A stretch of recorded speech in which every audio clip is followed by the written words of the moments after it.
কলকাতা টিভিতে আপনাদের স্বাগত। আপনাদের সঙ্গে রয়েছে আমি অঙ্কুর। শুরু করছি বিষয় বিদেশ। পুতিনের মুখে ফের পরমাণু অস্ত্র প্রসঙ্গ। রাশিয়া শুধুমাত্র শত্রুর হামলার জবাবে পারমাণবিক অস্ত্র ব্যবহার করবে, আঘাত করলেই পাল্টা আঘাত করা হবে মন্তব্য পুতিনের। তার এমন বক্তব্যের নিন্দায় সরব আন্তর্জাতিক মহল। এ ধরনের মন্তব্য দায়িত্বজ্ঞানহীনতার পরিচয় মন্তব্য আমেরিকার, নিন্দায় সরব অন্যান্য দেশও। পরমাণু যুদ্ধের ঝুঁকি বাড়ছে, পুতিনের মন্তব্যে নিন্দার ঝড়। এখন শেষ নয়, রাশিয়া ইউক্রেনের যুদ্ধ পরিস্থিতি আরও দীর্ঘায়িত হতে পারে, এমনই আভাস মিলল পুতিনের কথায়। সঙ্গে উস্কে দিয়েছেন পারমাণবিক অস্ত্রের প্রসঙ্গ, যা নিয়ে এখনও তোলপাড় আন্তর্জাতিক মহলে। বুধবারই এক বৈঠকে রাশিয়ার প্রেসিডেন্ট ভ্লাদিমির পুতিন বলেন, পারমাণবিক অস্ত্র সম্পর্কে সচেতন রাশিয়া। আমরা পাগল হয়ে যাইনি। সারা বিশ্বে রাশিয়া যেখানে দাপিয়ে বেড়াচ্ছে সেখানে তাদের শেষ করার কিছু হয়নি। তবে পরিস্থিতি যেদিকে এগোচ্ছে তাতে পারমাণবিক অস্ত্র প্রয়োগের ঝুঁকি বাড়ছে বলেই মন্তব্য করেন তিনি। এরই সঙ্গে পুতিনের সাবধান বাণী, রাশিয়া শুধুমাত্র শত্রুর হামলার জবাবে পারমাণবিক অস্ত্র ব্যবহার করবে, আঘাত করলেই পাল্টা আঘাত করা হবে।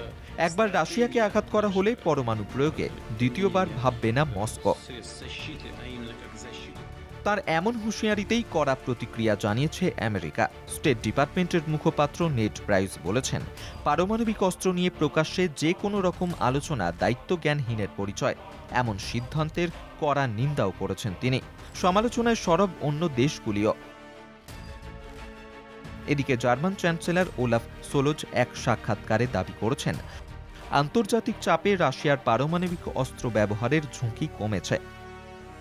গভীর বিভাজন থাকা সত্ত্বেও ক্রেমলিনের সঙ্গে সংলাপ অব্যাহত রাখা গুরুত্বপূর্ণ ছিল। চলতি বছরের শুরুর দিকে ইউক্রেনের ওপর আঘাত হানে রাশিয়া। টানা ৯ মাস পরও সেই যুদ্ধ পরিস্থিতি অব্যাহত রয়েছে। আন্তর্জাতিক মহল যুদ্ধ অবসান করা নিয়ে বারে বারে সতর্ক করলেও তাতে কান দিতে নারাজ মস্কো। তবে গত নভেম্বর মাসে ক্রেমলিনের পিছু হটাকে যুদ্ধের অবসান হিসেবেই দেখছিল ইউক্রেন। নতুন করে পুতিনের এই মন্তব্য জেলেনস্কির সেই আশায় জল ঢালল। কলকাতা টিভি। দুই রাজ্যের রায়ের পর এই মুহূর্তে সাংবাদিকের বৈঠকে প্রধানমন্ত্রী নরেন্দ্র মোদী। সরাসরি চলে যাব সেখানে। जनार्दन का आशीर्वाद अभिभूत करने वाला है।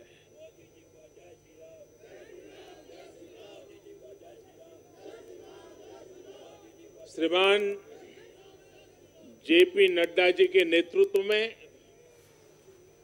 भारतीय जनता पार्टी के कार्यकर्ताओं ने जो परिश्रम किया है उसकी खुशबू आज हम चारों तरफ अनुभव कर रहे हैं।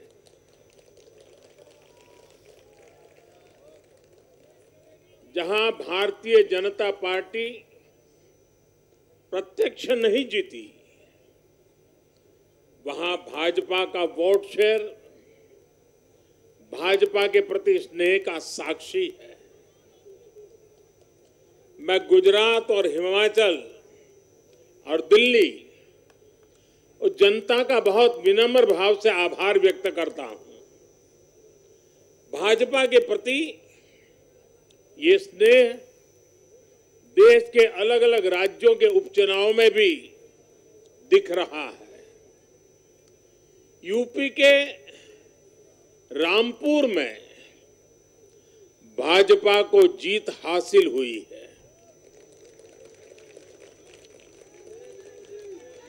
बिहार के उपचुनावों में भाजपा का प्रदर्शन आने वाले दिनों का स्पष्ट संकेत कर रहा है।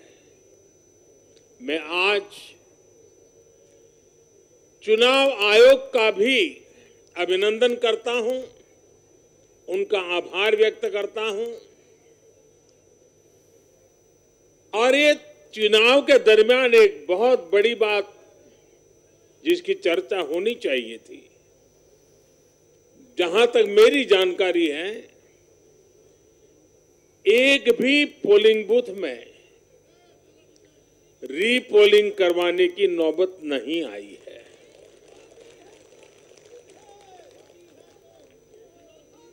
मतलब कि सुख और शांतिपूर्ण रूप से लोकतंत्र की भावनाओं को पूरी तरह लेटर एंड स्पिरिट में स्वीकार करते हुए मतदाताओं ने लोकतंत्र के उस उत्सव को बहुत बड़ी ताकत दी है और इसके लिए भी चुनाव आयोग अभिनंदन का अधिकारी है। इस चुनाव में हिस्सा लेने वाले हर राजनीतिक कार्यकर्ता को, हर दल को भी मैं साधुवाद देता हूं। साथियों, आज मैं हिमाचल के हर मतदाता का भी बहुत बहुत आभारी हूं। जैसे अभी नड्डा जी बता रहे थे, हिमाचल के चुनाव में 1% से भी कम अंतर से ये हार जीत का फैसला हुआ है। 1% से भी कम। इतना कम अंतर से हिमाचल में कभी नतीजे नहीं आए हैं। हिमाचल में हर 5 वर्ष में सरकारें बदली हैं, लेकिन हर में जब बदलाव हुआ है, कभी 5%, कभी 6%, कभी 7%। जीतने वाले और हार वाले के बीच में अंतर रहा है। इस बार 1% से भी कम। इसका मतलब है कि जनता ने भी भारतीय जनता पार्टी को विजय बनाने के लिए भरसक प्रयास किया है। मैं हिमाचल की जनता को आश्वस्त करता हूं कि भाजपा भले ही 1% से पीछे रह गई, लेकिन विकास के लिए हमारी प्रतिबद्धता 100% रहेगी।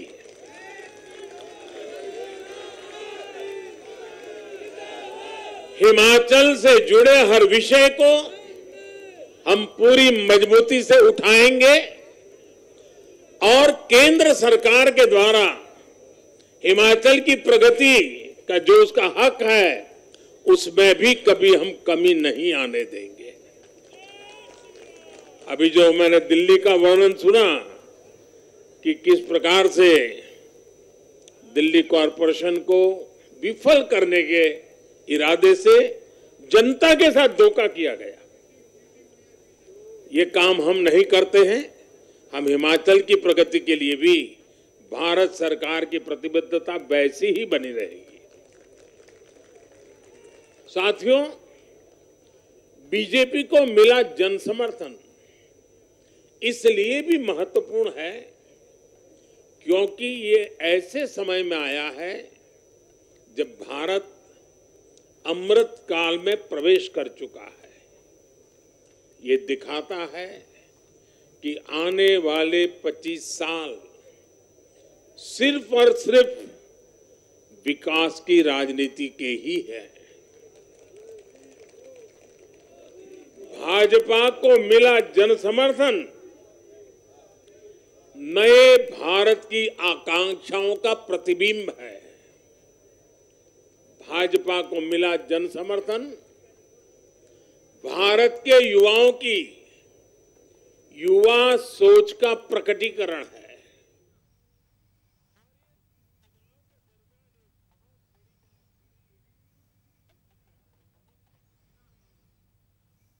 कहा था कि इस बार नरेंद्र का रिकॉर्ड टूटना चाहिए,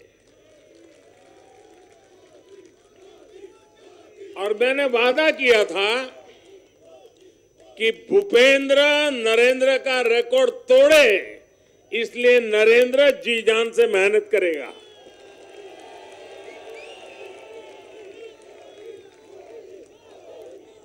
और गुजरात की जनता ने तो रिकॉर्ड तोड़ने में भी रिकॉर्ड कर दिया। उसने गुजरात की स्थापना से लेकर के अब तक सारे रिकॉर्ड तोड़ दिए। गुजरात के इतिहास का सबसे प्रचंड जनादेश भाजपा को देकर गुजरात के लोगों ने नया इतिहास बना दिया है। 2.5 दशक से निरंतर सरकार में रहने के बावजूद इस प्रकार का प्यार अभूतपूर्व है, अद्भुत है।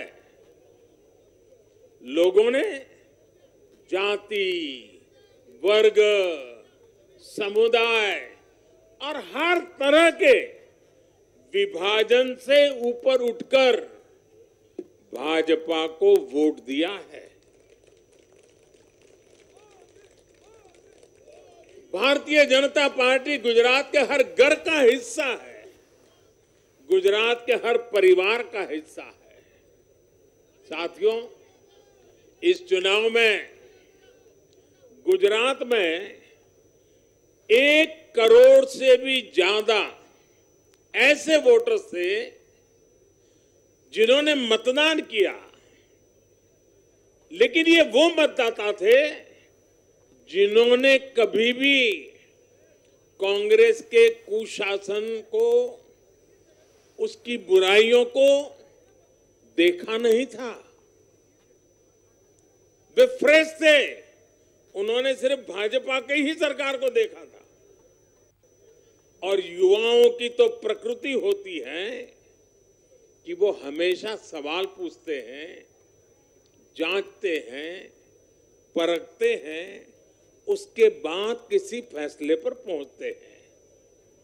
युवा सिर्फ इसलिए किसी पार्टी को वोट नहीं करते क्योंकि वो दशकों से सत्ता में रही या फिर उस पार्टी के नेता किसी बड़ी परिवार के हैं। युवा तभी वोट देते हैं जब उन्हें भरोसा होता है, जब उन्हें सरकार का काम प्रत्यक्ष नजर आता है।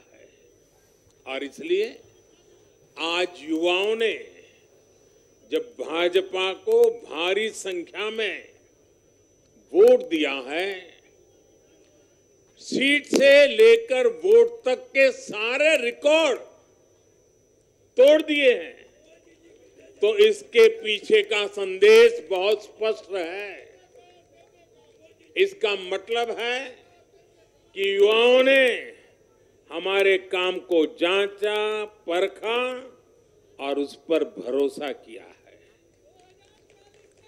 इसका मतलब ये है कि युवा भाजपा की विकास वाली राजनीति चाहते हैं।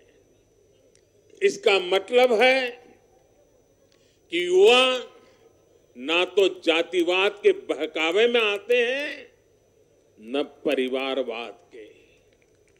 युवाओं का दिल सिर्फ विजन और विकास से जीत सकते हैं, और भाजपा में विजन भी है और विकास के प्रति प्रतिबद्धता भी है। साथियों, आज एक और बात याद करने वाली है।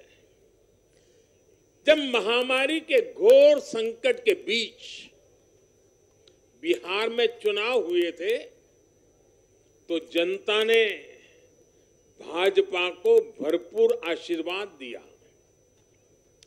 जब महामारी के संकट से बाहर निकलते हुए असम, यूपी, उत्तराखंड, गोवा, मणिपुर एक के बाद एक चुनावों में जनता ने भारतीय जनता पार्टी को ही चुना। और आज जब भारत विकसित भारत के लक्ष्य की प्राप्ति के लिए आगे बढ़ रहा है, तो भी देश की जनता का भरोसा सिर्फ